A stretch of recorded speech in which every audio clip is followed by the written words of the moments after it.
Okay, get ready for this deep dive because this one is really it's gonna stay with you. Oh, yeah. We're looking at A Family Torn Apart: The Tragic Story of Alisa and Trevor Summers. It's from the Investor website. The listener sent this in a while back, and wow, just reading this article Yeah. gave me chills. It's one of those stories that Yeah. it really gets under your skin, And it's just a reminder that domestic violence can be hiding Yeah. behind like the most picture-perfect outward appearance. Yeah, and the article does a good job of setting that scene. Yeah. Like they start by describing Alisa and Trevor, high school sweethearts, the whole 9 yards. 5 kids, Yeah. family vacations, game nights. Mm-hmm. But like you said, those cracks in that perfect picture, they start to show up pretty quickly. So Yeah. I'm curious, like for people who haven't experienced this firsthand, how does that like picture perfect facade, how does that help the abuser? Well, you have to think of it in terms of control. It's like Yeah. they're setting the stage. It's like a carefully constructed stage set. The abuser wants to project this image of like normalcy and happiness to the outside world and even to the victim. It's a way to manipulate everyone's perception and make it really hard for the victim to even recognize that there is a problem. Yeah. So it's like a Yeah. it's like a double illusion, right? Yeah. Not only are they fooling everybody else, but they're almost fooling the victim too Exactly. into thinking everything's fine. Exactly. And like especially early on in the relationship, a lot of abusers they present this like charming and attentive persona. So it can be very convincing. Yeah. And it makes it that much harder for the victim to like reconcile that loving facade with. Right. Like the controlling behavior that slowly starts to Creep in. And the article really does, it details how Trevor's behavior got more and more controlling. Yeah. Like dictating what Alisa could wear, who she could talk to, even like isolating her from her support system. It's really chilling to see how these tactics like escalate over time. So from the abuser's perspective, what's going on in their mind during this? So for the abuser, it is all about power and dominance, you see. So they might start with these like subtle, seemingly harmless things, but it's a calculated strategy to slowly chip away at the victim's autonomy and self-worth. It's like slowly tightening a grip, until the victim feels completely trapped. And that isolation is a huge part of that too, right? Absolutely. Like cutting the victim off from their friends, family, anyone who could offer like support or a different perspective. The abuser wants to be the sole source of validation, of information, of reality even, for the victim. It's a way to make the victim completely dependent on them, both emotionally and practically. So for someone listening who's maybe seeing these signs, maybe in their own relationship or in a friend's relationship, what should they be looking out for? What are some of those maybe less obvious red flags? It's important to remember that abuse isn't always physical. In fact, it often starts with emotional manipulation and control. So, be on the lookout for things like excessive jealousy, possessiveness, constantly putting down the victim or making them feel guilty. Pay attention if someone is being isolated from loved ones or if their partner is constantly checking up on them, monitoring their phone or social media. It's almost like they're Yeah. trying to shrink that person's world until it revolves entirely around them. Yeah, that's a perfect way to put it. The abuser wants to create a world where their control is absolute and the victim feels like they have nowhere else to turn. And, this case brings up another really disturbing aspect, which is financial abuse. The article highlights how Trevor's failing business ventures and his, reckless spending created a ton of stress for the family. But, it goes deeper than just financial strain, right? You're right. It's not just about money being tight. Financial abuse is a very deliberate tactic. It's about using money to control and manipulate the victim, make them feel powerless and dependent. And we see this with Trevor's, dismissive attitude towards Alisa's concerns about their finances. He downplays the problems, refuses to take responsibility, and basically silences her worries. So even the way he's handling their financial problems becomes another tool to control and manipulate her. It's like every aspect of their life becomes weaponized. And that's what makes financial abuse so insidious, It can be really hard to recognize and even harder to escape from. It's clear that all this financial pressure, coupled with the constant emotional abuse, created this pressure cooker for Alisa, and according to the article. Things really came to a head in 2016. Yeah, this is often a critical turning point, The victim, after enduring escalating abuse, reaches a breaking point and makes this incredibly difficult decision to leave. It's an act of immense courage, but it's also a time of heightened danger. The article mentions that Alisa started seeking a divorce, which, seems like a perfectly reasonable response given everything she'd been through. But you said this is often when abusers Yeah. become even more volatile. Absolutely. When the abuser senses that they're losing control, they might escalate their tactics to try to prevent the victim from leaving. And this can range from, emotional pleas and promises to change to outright threats and violence. And in Lisa's case, it seems like Trevor went through that whole spectrum. He begged her to stay, tried to manipulate her with guilt. And when that didn't work, things took a terrifying turn. Yeah, it's a classic example of how abusers will cycle through different tactics to regain control. And for Alisa, this meant being basically trapped in her own home. The article details how she had no access to a phone, a car, any means of independence. It's heartbreaking. It's like she went from being a prisoner in her own relationship to being a literal prisoner in her own home. And yet, even in that situation, she found the strength to reach out for help. That's the thing about survivors, even in the darkest moments. They find a way to fight back. Alisa's decision to contact a domestic violence organization was an incredible act of courage, and it ultimately saved her life. But that escape was not easy. The article describes a terrifying attack by Trevor before she was able to get herself and the kids to safety at a shelter. It really highlights the risks involved in leaving an abusive relationship. Yeah, leaving is often the most dangerous time. It's a direct challenge to the abuser's control, and they may lash out violently to try and prevent it. Alisa's escape is a testament to her resilience and determination to protect herself and her children. And the article does talk about Alisa starting to rebuild her life after getting to the shelter. She finds a new home, gets a job, and even starts the process of filing for divorce. But of course, the story doesn't end there. Right. Unfortunately, the shadow of abuse often lingers long after physical separation. And in this case, it takes the form of Trevor's relentless efforts to maintain control, particularly through the custody arrangements for their children. So even though she's physically safe, the battle is far from over. And this is where things get even more complicated. Yeah. Especially when children are involved. Absolutely. Shared custody situations can be incredibly challenging. In cases of domestic violence, the abuser may try to use visitation rights as a way to continue manipulating and controlling the victim, or even to harm them. And in this case, it seems like Trevor was a master manipulator. The article describes how in early 2017, he starts playing this good guy role, trying to win back, loses trust. He even invites her over to finalize some divorce paperwork. It's a classic tactic abusers use to lure their victims back into a vulnerable position. They might feign remorse, promise to change, or create situations where the victim feels obligated to interact with them. And sadly, Alisa seems to have fallen for it, at least to some extent. Maybe she was hoping for, a peaceful resolution. Or maybe she felt pressure to cooperate for the sake of the kids, whatever the reason.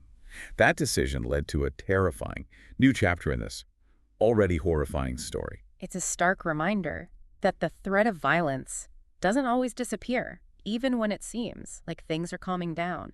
And in Alisa's case, that illusion of peace was shattered in the most terrifying way imaginable. Oh, we're going to pick up right here in the next part. Yeah. Because like you said, this is where things take an even darker turn. Yeah. So join us next time as we continue this deep dive into the story of Alisa and Trevor Summers. It's almost unthinkable what happened next. The article describes how on that day in March, Trevor, aided by their oldest daughter, Ardan, broke into Alisa's home. That detail about Ardan is the one that it really stuck with me. To think he used his own daughter as a pawn in this horrible scheme, it's just devastating. It's a chilling example of how abusers can manipulate those closest to the victim, even their own children. And for Ardan, a teenager at the time, the emotional manipulation must have been incredibly powerful. Imagine the pressure, the guilt, the distorted sense of loyalty she must have felt. It makes you wonder what kind of web of lies he spun to convince her to help him. The article doesn't go into detail about that, but it's clear that Ardan was a victim in this too. Absolutely. Children in these situations are often caught in a terrible bind, torn between their love for both parents and forced to witness or even participate in acts that deeply violate their sense of safety and trust. And the article paints such a vivid picture of the terror that unfolded that night. Imagine waking up to your abuser standing over you, your children screaming in fear. It sends chills down my spine just thinking about it. The level of trauma inflicted in that moment is unimaginable. Not only is Alisa facing a direct threat to her life, but her children are forced to witness this horrifying scene. The psychological scars left on everyone involved, especially the kids, are going to be profound and long-lasting. And this was just the beginning of a 55-hour ordeal, 55 hours, where Alisa was held captive, subjected to God knows what kind of psychological and physical abuse it doesn't even bear thinking about. What's important to understand here is the level of control the abuser exerts during a hostage situation like this. It's not just about physical confinement, it's about breaking down the victim's spirit, their will to resist. Every minute that ticks by reinforces the abuser's power and the victim's helplessness. The article mentions a few horrifying details. Trevor forcing Alisa to record a video confession, her desperate attempt to escape at a Walgreens, only to be dragged back into the car. It's like something out of a nightmare. These details highlight the abuser's need to control the narrative, to manipulate perceptions, even as he's committing these horrific acts. The video confession is a way to shift blame to make it seem like Alisa is somehow complicit in her own captivity. And her attempted escape and his brutal response shows just how far he's willing to go to maintain that control. Thank goodness a witness at that Walgreens had the presence of mind to call 911. That call ultimately led to Alisa's rescue. But the trauma of those 55 hours, I can't imagine how she ever recovers from something like that. Recovering from this kind of trauma is a long and arduous process. There's the immediate shock and fear to deal with, but also the lingering psychological effects, anxiety, depression, PTSD, difficulty trusting others. It's a journey that requires immense strength, support, and professional help. And what about the kids? They were witnesses to all of this. The article mentions them giving heartbreaking accounts of the abuse they saw. How do children even begin to process something like that? Children who witness domestic violence are victims themselves. They experience the same fear, the same helplessness, the same sense of violation. And because their brains are still developing, the impact of this trauma can be even more profound. They may struggle with emotional regulation, have difficulty forming healthy attachments, and be at increased risk for a whole host of problems later in life. It's just heartbreaking to think about what those kids went through. And then there's Ardan, who was manipulated to helping her father. The guilt and confusion she must be carrying. It's unimaginable. Ardan's situation is particularly complex. She's both a victim of her father's manipulation and a witness to his crimes. She'll need specialized support and therapy to help her process the trauma, the guilt, and the conflicting emotions she must be feeling. You mentioned earlier that recovery from this kind of trauma is a long and arduous process. What does that look like for survivors like Alisa? What are some of the challenges they face, and what kinds of support are most helpful? The first and most crucial step is ensuring physical safety. That's where domestic violence shelters play such a vital role. They provide a safe haven free from the threat of further violence. But recovery goes far beyond just physical safety. Survivors need emotional support counseling and often legal assistance to navigate things like custody battles, restraining orders, and the legal ramifications of the abuse. It's a whole other battle that starts once they're out of immediate danger. And I imagine there are so many triggers, so many setbacks along the way. Absolutely. Healing from trauma isn't linear. There will be good days and bad days. Triggers can come out of nowhere, sending the survivor spiraling back into fear and anxiety. And rebuilding trust, both in themselves and in others, can be incredibly challenging. That's why ongoing therapy support groups and a strong network of trusted individuals are so crucial. The article focuses primarily on the hostage situation, but it only briefly touches on the aftermath. Yeah. I'm curious, what do we know about Alisa's journey towards healing? While the article doesn't provide specifics, we can infer from her actions that she's a woman of incredible strength and resilience. Despite enduring horrific abuse, she fought back, she escaped, she sought help, she started rebuilding her life. Those actions alone speak volumes about her determination to heal and to create a better future for herself and her children. And what about Trevor? The article mentioned that he faced legal consequences for his actions, but is that enough? Accountability is crucial, but it's only one piece of the puzzle. True justice requires more than just punishment. It requires addressing the root causes of domestic violence, working to prevent future abuse, and providing support for both survivors and perpetrators to break the cycle of violence.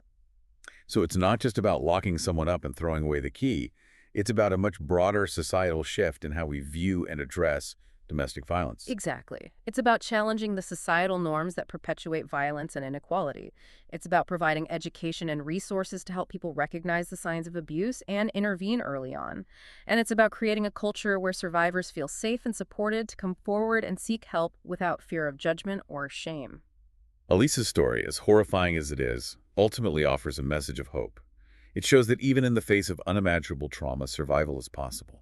Strength and resilience can emerge from the darkest of places. And healing, though a long and winding road, is achievable with the right support. It's a story that reminds us that we're not alone in this fight. There are countless individuals and organizations working tirelessly to support survivors, hold abusers accountable, and create a world free from domestic violence. Each of us can play a role, no matter how small, in making that vision a reality. So for anyone listening who might be struggling with their own experience of abuse or who knows someone who is, please remember that help is available. Don't be afraid to reach out. There are resources, there are people who care, and there is hope for a brighter future. You are not alone. There is light at the end of the tunnel, and there is a path towards healing and wholeness. Thanks for taking this deep dive with us. It's a tough topic, but one that deserves our attention and our action. Let's all commit to being part of the solution. You know, it feels like we've only just scratched the surface here. What happened to Alisa and her kids after the cameras went away and Yeah. headlines faded? There's a whole other chapter there about healing and resilience and hopefully justice. Yeah, you're right. There's so much more to explore. We tend to focus on the immediate crisis, the events that grab public attention. But the real work, the long and often invisible journey of healing and rebuilding, happens in the aftermath. And it's a journey that deserves our attention and our support. I keep thinking about Alisa's kids, especially Ardan. How does a young person come to terms with being manipulated by their own parent and witnessing such horrific abuse? It's a heavy burden to carry, and it really highlights the need for specialized support for children who are exposed to domestic violence. Therapy can help them process the trauma, understand that they weren't to blame, and develop healthy coping mechanisms. But it's also about creating a safe and supportive environment where they feel empowered to speak their truth, process their emotions, and heal at their own pace. It's a reminder that healing isn't just about the individual. It's about the family as a whole. It makes me wonder, did Alisa and her kids find that kind of support? Were they able to rebuild their lives, find a sense of normalcy and peace? I don't have the answers to those specific questions, but what I can say is that there are incredible organizations and individuals dedicated to helping. Families like Alisa's, domestic violence shelters, support groups, therapists specializing in trauma, all of these resources offer a lifeline to survivors, helping them navigate the emotional, legal, and practical challenges they face. And it's not just about professional help, right? It's about the community rallying around these families, offering support and understanding. Absolutely. Friends, family members, teachers, neighbors, everyone has a role to play. It's about listening without judgment, offering practical help, and creating a space where survivors feel safe and supported to heal. This whole deep dive has been incredibly informative, but it's also left me feeling kind of overwhelmed. There's so much pain, so much complexity. Where do we even begin to address a problem as pervasive as domestic violence? It can feel daunting, but I think the first step is awareness. Recognizing the signs of abuse, understanding the dynamics of power and control, and challenging the societal norms that perpetuate violence. Those are crucial starting points. Education seems key, too. Like teaching young people about healthy relationships, about consent, about recognizing those red flags. That feels like such a powerful way to prevent future abuse. Absolutely. We need to start early. Equipping young people with the knowledge and skills to build healthy and respectful relationships. And that includes talking about domestic violence, breaking down the stigma, and creating a culture where it's safe to speak up and seek help. We've talked a lot about supporting survivors, but what about accountability for the abusers? What happens to someone like Trevor after they've been held legally responsible for their actions? That's a really crucial question. While legal consequences are important, they don't address those underlying issues that drive abusive behavior. Rehabilitation programs that focus on anger management, challenging distorted thinking patterns, and developing empathy, those are essential for breaking the cycle of violence. So it's not just about punishing the abuser. It's about helping them understand the impact of their actions and changing their behavior. It's a long shot, I know, but wouldn't it be amazing if someone like Trevor could actually become an advocate for change, using his own experience to help other abusers break free from that cycle of violence? It's not impossible. There are former abusers who've done just that, using their stories to raise awareness and challenge others to take responsibility for their actions. It's a testament to the power of redemption and the potential for transformation, even in the darkest of circumstances. You know Alisa's story, as horrifying as it is, ultimately offers a message of hope. It shows that even in the face of unimaginable trauma, survival is possible. Strength and resilience can emerge from the darkest places. And healing, though a long and winding road, is achievable with the right support. Yeah, it's a story that reminds us that we're not alone in this fight. There are countless individuals and organizations working tirelessly to support survivors, hold abusers accountable, and create a world free from domestic violence. Each of us can play a role, no matter how small, in making that vision a reality. So for anyone listening who might be struggling with their own experience of abuse, or who knows someone who is, please remember that. Help is available. Don't be afraid to reach out. There are resources, there are people who care, and there is hope for a brighter future. You are not alone. There is light at the end of the tunnel, and there is a path towards healing and wholeness. Thanks for taking this deep dive with us. It's a tough topic, but one that deserves our attention and our action. Let's all commit to being part of the solution.